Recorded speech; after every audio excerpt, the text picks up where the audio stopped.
உயிரேன் அறிந்தேனே, செயலினை மூச்சினை உனக்களித்தேனே, நைந்தாயனில் நைந்து போகும் என் வாழ்வு, நன்னிலை உனக்கில்லையே எனக்கும் தானே என்று பாவேந்தர் பாடல் வரிகளோடு அன்னை தமிழை வழங்கி என் ஐயன் திருவள்ளுவரை தொழுது சங்க தமிழ் இலக்கிய பூங்கா 100 நாள் நிகழ்ச்சி நிறைவு நாளில் ஏற்பாடு செய்திருக்கும் நம் ஐயா ஒருங்கிணைப்பாளர் நீலகண்ட தமிழ் ஐயா அவர்களுக்கு முதலில் என் வணக்கத்தை தெரிவித்துக் கொண்டு இன்று இந்நிகழ்ச்சிக்கு வருகை புரிந்திருக்கும் திருக்குறள் செல்வி வாழ்நாள் சாதனையாளர் விருது பெற்ற திருமதி ஈரோடு ராஜாமணி அம்மையார் அவர்களுக்கும் முதற்கண் வணக்கத்தை தெரிவித்துக் கொள்கின்றேன். அத்துடன் இந்த நிகழ்ச்சிக்கு தலைமையேற்றிருக்கும் கற்பகம் நல்லாசிரியர் அம்மா அவர்களுக்கும் மற்றும் இங்கு வருகை புரிந்துள்ள அனைத்து தமிழ் ஆளுமைகளுக்கும் கவி பெருமக்களுக்கும் முதற்கண் என் வணக்கத்தை தெரிவித்துக் கொண்டு வள்ளுவமே வாழும் வழி என்னும் தலைப்பில் இதோ என்னுடைய கவிதை. 2 அடிகளால் உலகை அளந்த தெய்வ புலவரே,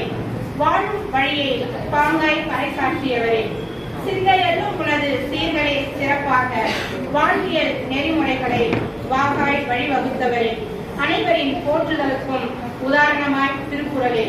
நம் சிந்தனைகள் நாளும் நயமாய் உணர்த்திட, அனைத்துலக நாடுகளின் உள்ளங்களிலும் இடம்பெற்றிட, முப்பாலையும் உணர்த்திய முத்தான முக்கவியே, அறம் பொருள் இன்பம் வாழ்க்கைக்கு இன்பம் மைலையில் அவதரித்த தெய்வ புலவரே,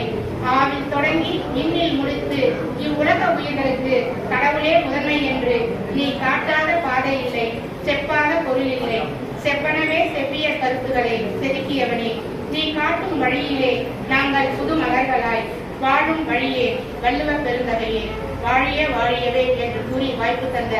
சங்க தமிழ் இலக்கிய பூங்கா ஐயாவிற்கும் அனைத்து ஒருங்கிணைப்பாளர்களுக்கும் நன்றி விடைபெறுவது உங்கள் அன்பு சகோதரி பவானி திருவள்ளுவர்.